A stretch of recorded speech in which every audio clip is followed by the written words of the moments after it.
फैले हुए पहाड़ों और सरसराते हुए पेड़ों के बीच बसा हुआ हॉलोब्रुक गांव शांति का एक खूबसूरत नजारा था। उसकी प्यारी सी झोपड़ियां, पत्थरों वाली गलियां और वहां रहने वालों की दोस्ताना बातचीत एक सुखद और आकर्षक माहौल बनाते थे।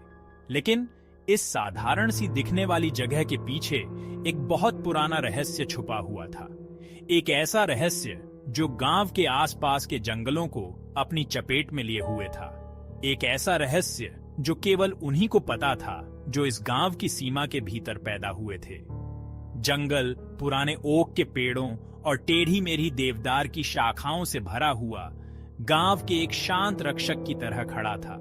इसकी हरी भरी गहराइयों में एक अजीब सी खूबसूरती थी जो मन को मोह लेती थी और साथ ही साथ बेचैन भी कर देती थी।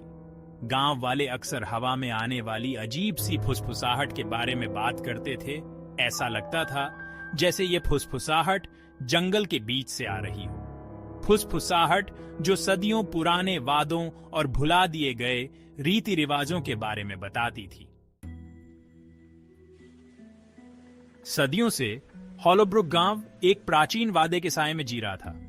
जंगल में रहने वाली आत्माओं से किया गया एक वादा, एक ऐसा वादा जिसने गांव की समृद्धि और नुकसान से सुरक्षा सुनिश्चित की थी।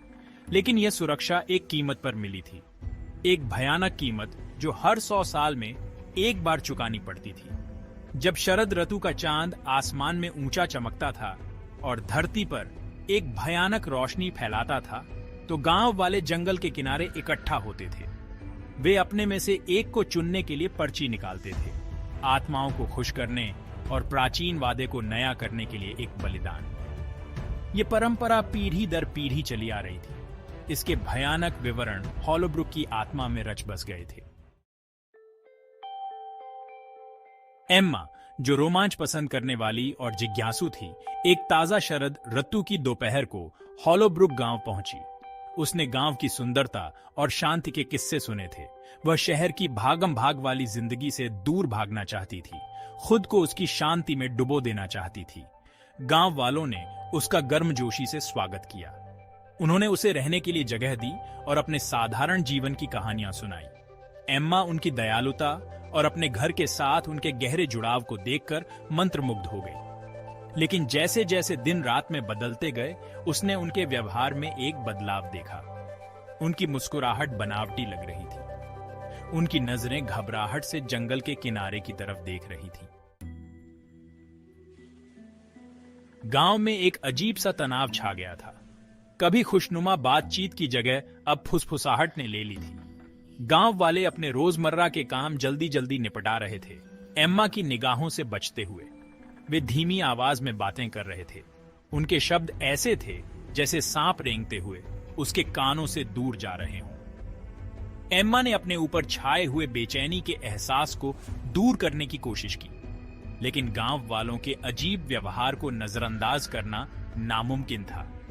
वह एक अजनबी की तरह महसूस कर रही थी, एक ऐसे रहस्य से बाहर जिसने उन्हें एक साथ बांध रखा था। उसकी जिज्ञासा बियाज गई। उसने उनके डर के पीछे का सच उजागर करने की ठान ली। 5वां भाग, अंधेरे में सफर। जैसे ही शरद ऋतु का चांद रात के आकाश में पूरी तरह से चमकने लगा, जिससे गांव में लंबी भयानक परछाइयां पड़ रही थीं, एम्मा अपनी जिज्ञासा को रोक नहीं पाई। उसने जंगल में जाने का फैसला किया। उसने ठान लिया था कि वह गांव वालों के डर की जड़ तक जाएगी। जैसे जैसे वह जंगल में आगे बढ़ती गई, हवा में चीड़ और गीली मिट्टी की गंध और भी तेज होती गई। ऊपर सघन पेड़ों की वजह से सूरज की रोशनी नीचे तक नहीं पहुंच पा रही थी, जिससे जंगल का फर्श खुप अंधेरे में डूबा हुआ था। उसके आसपास अजीबोगरीब आवाजें गूंज रही थीं, टहनियों का टूटना, पत्तों का सरसराना, दूर से उल्लू का हू करना। डर ने उसके साहस को जकड़ना शुरू कर दिया था, लेकिन उसकी जिज्ञासा उसे आगे बढ़ाती रही। 6ठा भाग, जंगल का दिल। अंधेरे से एक खुला मैदान निकला। इसके बीच में एक टेढ़ा मेढ़ा ओक का पेड़ था। उसकी शाखाएं एक पीड़ित आत्मा के अंगों की तरह मुड़ी हुई और टेढ़ी मेढ़ी थी। हवा में एक अजीब सी खामोशी छाई हुई थी। केवल एम्मा के दिल की धड़कन की आवाज सुनाई दे रही थी। ग्रामीण उस प्राचीन वृक्ष के चारों ओर एकत्रित थे। उनके चेहरे टिमटिमाते हुए मशालों की रोशनी से जगमगा रहे थे। वे ऐसी भाषा में मंत्रोच्चार कर रहे थे जिसे एम्मा नहीं समझती थी। उनकी आवाजें धीमी और कर्कश थीं। ये दृश्य सम्मोहित करने वाला और भयानक दोनों ही था, बुरे सपने जैसा। 7वां भाग, एक नया बलिदान।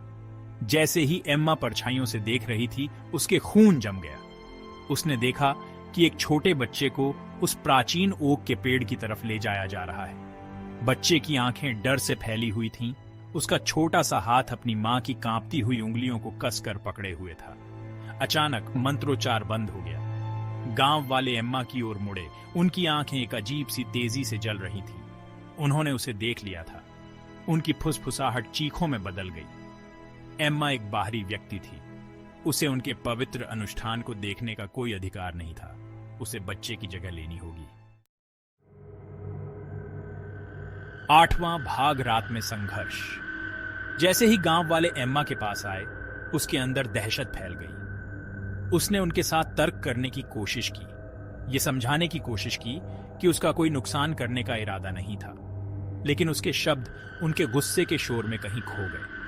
वे किसी उदात व्यक्ति की तरह थे। उनकी आंखों में तर्क की कोई जगह नहीं थी। मजबूत हाथों ने उसे पकड़ लिया। उसे उस प्राचीन ओक के पेड़ की तरफ घसीटते हुए ले गए। उसने लात मारी और चिल्लाई, लेकिन उनकी सामूहिक ताकत के आगे उसका संघर्ष व्यर्थ था। उन्होंने उसके हाथ बांध दिए, उसे पेड़ के तने से बांध दिया। उसका दिल उसकी पसलियों से टकरा रहा था। रात के सन्नाटे में दहशत की धड़कन गूंज रही थी। 9वां भाग, भेंट चढ़ाना।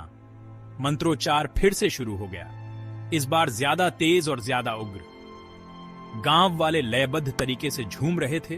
उनकी परछाइयां टिमटिमाती मशालों की रोशनी में भयानक रूप से नाच रही थीं। एम्मा ने अपनी आंखें बंद कर लीं। उसके चेहरे से आंसू बहने लगे। वह उनकी भाषा नहीं समझती थी, लेकिन वह उनकी आंखों में दिख रहे भाव को समझ गई थी। हताशा, अंधविश्वास, डर। उसके पैरों के नीचे की जमीन खिसक गई। वह अंधेरे में गिर गई। उसकी चीख उसके गले में ही रह गई।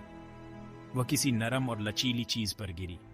हवा ठंडी हो गई। उसे किसी की मौजूदगी महसूस हुई, कुछ प्राचीन और शक्तिशाली। फिर सन्नाटा। 10वां भाग, खामोशी छा गई। गांव वाले देखते रहे जब जमीन ने एम्मा को पूरी तरह से निगल लिया। उनके बीच एक सामूहिक आह निकली। हफ्तों से उन पर छाया हुआ तनाव कम होता हुआ लग रहा था। उसकी जगह राहत के भाव ने ले ली थी। प्राचीन वादे को नया कर दिया गया था। गांव सुरक्षित था, फिलहाल के लिए। ग्रामीण अपने अपने घर लौट गए। उनके कदम हल्के हो गए। उनके चेहरे चमक उठे। वे धीमी आवाज में उस बलिदान के बारे में बातें कर रहे थे जो दिया गया था। उस अजनबी की हिम्मत के बारे में जिसने उनके बच्चों को बचाया था। हॉलोब्रुक में जीवन सामान्य हो गया, लेकिन जंगल ने अपने रहस्यों को अपने पास ही रखा। उनकी परंपराओं के दिल में छिपे अंधेरे का एक मूक गवाह।